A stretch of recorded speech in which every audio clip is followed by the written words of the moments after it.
बीते कुछ वक्त से सनातन पर्व और सनातन धर्म पर बेवजह और बेतुकी राय देने वाले राय चंदों की देश में बाढ़ सी आ गई है।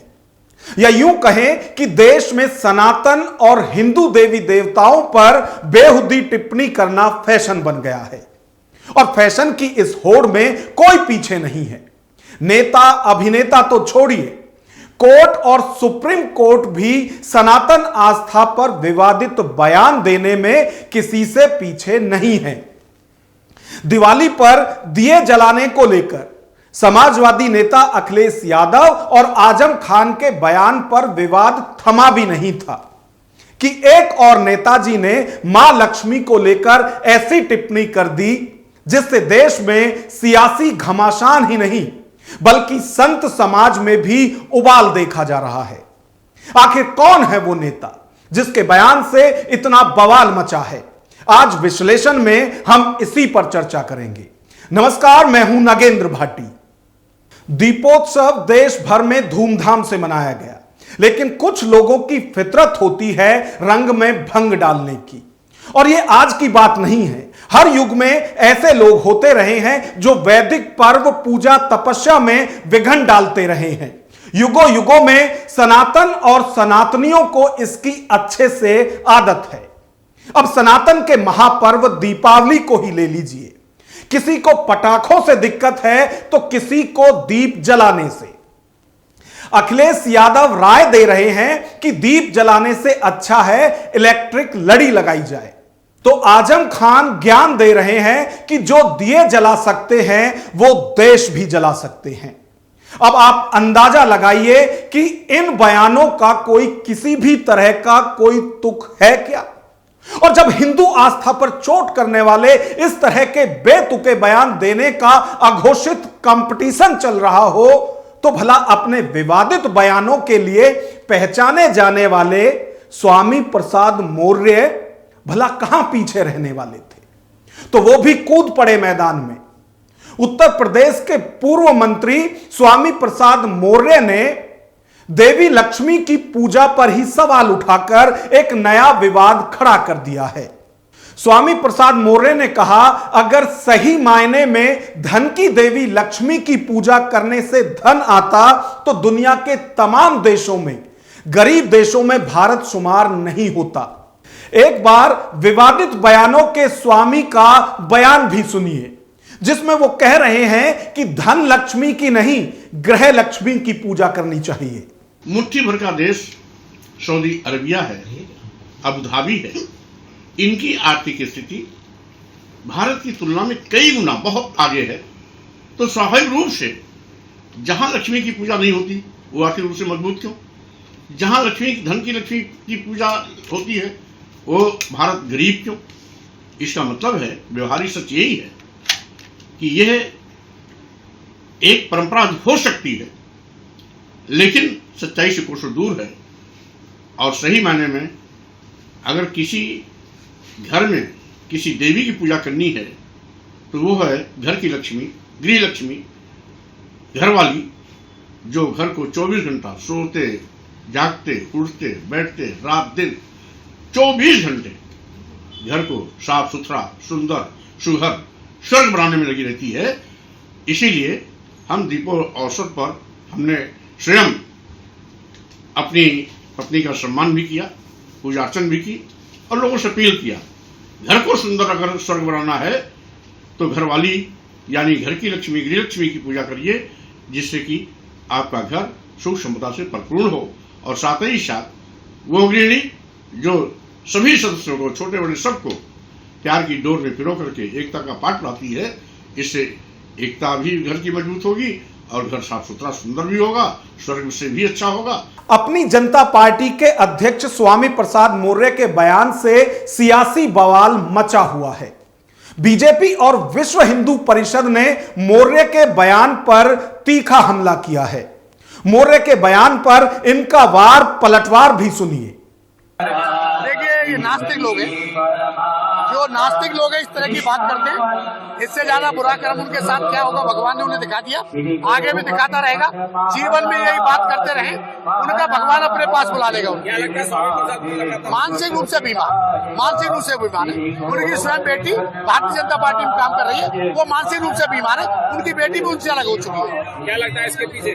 बहुत मानसिकता खराब है, वो दूसरी सोच के लोग हैं, ये उसी सोच से बाहर नहीं निकलना है। मुझे लगता है ये कहने से पहले इनकी पत्नी का नाम शिवा है, उनकी पूजा करके दिखाते हैं, अच्छा लगता मुझे, और उसको सार्वजनिक रूप से दर्शन भी कराते हैं कि हाँ मैं अपनी पत्नी के चरण धो रहा हूं, और इसलिए धो रहा हूं क्योंकि उनका नाम शिवा भी है।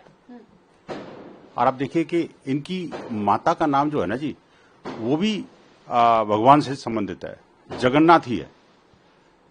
जब इनकी माता जी ने इनका नाम स्वामी प्रसाद रखा होगा, क्या सोच के रखा होगा? मैं ये सोच के बड़ा अचंभित रहता हूं कि आखिरकार इनका नाम स्वामी प्रसाद किस लिए रखा था। कि शायद हो सकता है इनके अंदर कुछ पूज्य संतों के, स्वामियों के कुछ गुण आ जाए, स्वभाव आ जाए, कर्म आ जाए।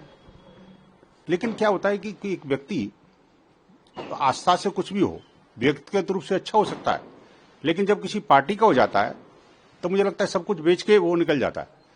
आप देखिए कि जब ये समाजवादी पार्टी, जिसको आजकल ये नवाजवादी पार्टी लोग ज्यादा जानते हैं, और अब तो खैर वो समाजकंटक या असमाजवादी पार्टी बन गई है, इसके जब महामंत्री थे ये, तब भी इन्होंने रामचरितमानस को चलाया था, और उसके बाद में गोस्वामी तुलसीदास के ऊपर कैसे अभद्र टिप्पणियां की थी, हमारे देवी देवताओं के ऊपर कीचड़ उछालने का काम इन्होंने जैसे ठेका ले रखा है। कभी कांग्रेस के नेता रहे कल्की धाम पीठाधीश्वर आचार्य प्रमोद कृष्णम ने मौर्य के बयान पर कहा कि वो भगवान से प्रार्थना करते हैं कि स्वामी प्रसाद मौर्य की अतृप्त आत्मा को शांति दे।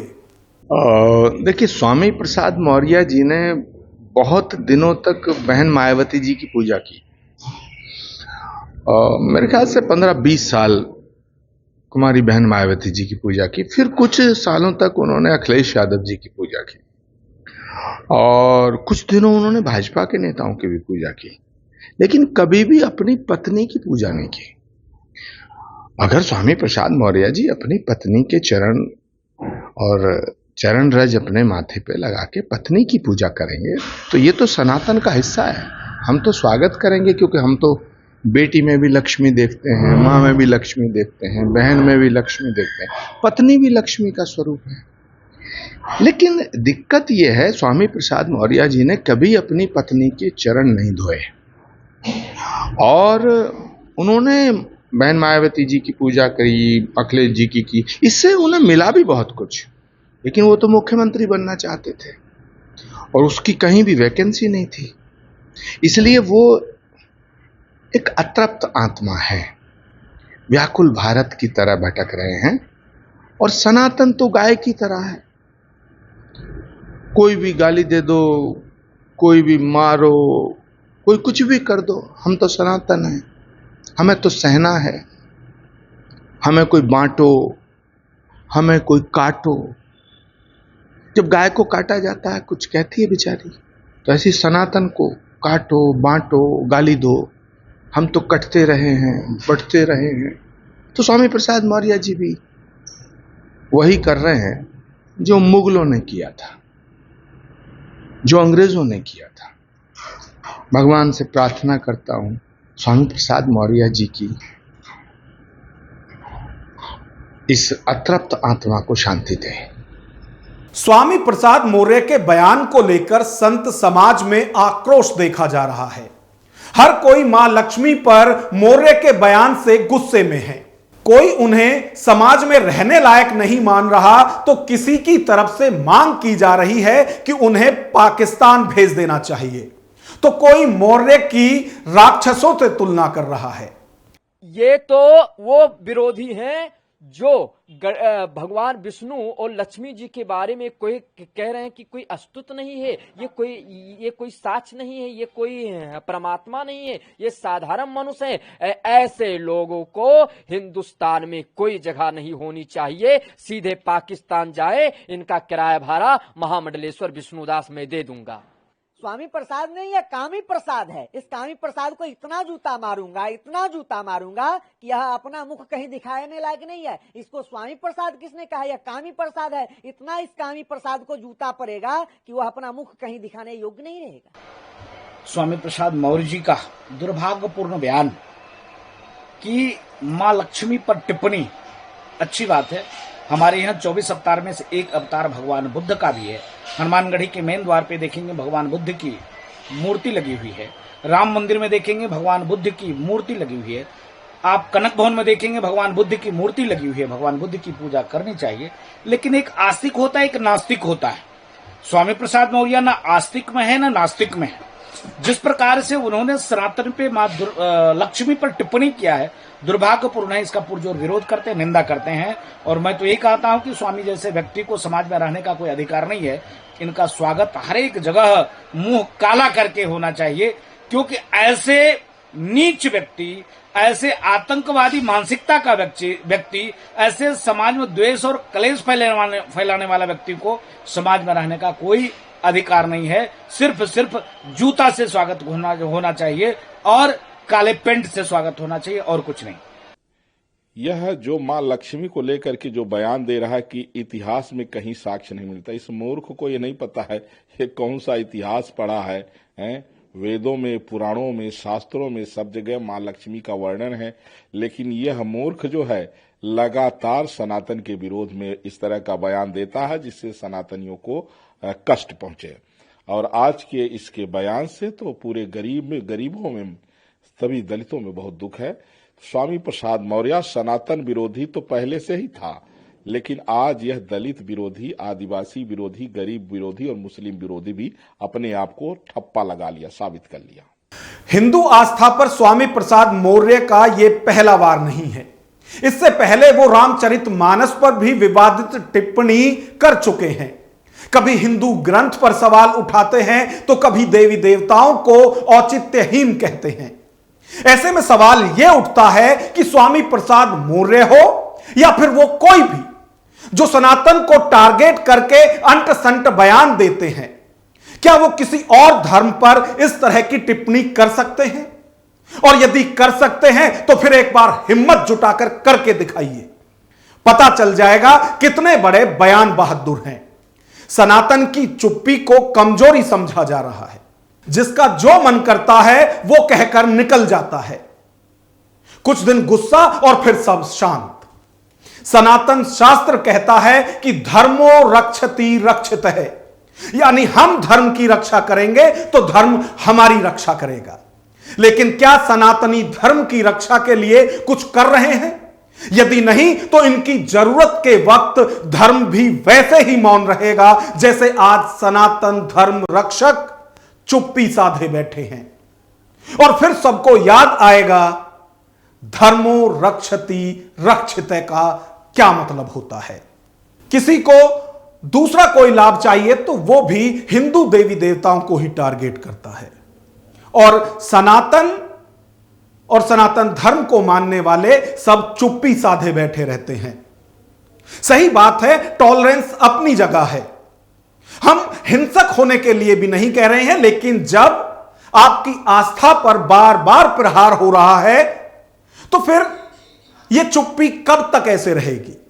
और हम आपसे जानना चाहते हैं, जो हमारे दर्शक हैं, हम उनकी राय जानना चाहते हैं कि जिस तरह से बार बार हर बार हिंदू देवी देवताओं को टारगेट किया जा रहा है, उन पर अंट संट बयान दिए जा रहे हैं, आखिर यह कब तक ऐसे ही चलेगा? और इस निंदा के जो कानून हैं, जो दूसरे धर्म और मजहब पर बोलने के लिए लागू होते हैं, क्या हिंदू देवी देवताओं पर टिप्पणी करने वालों पर वो लागू नहीं होते? अपनी राय कमेंट बॉक्स में हमें जरूर बताएं। नमस्कार।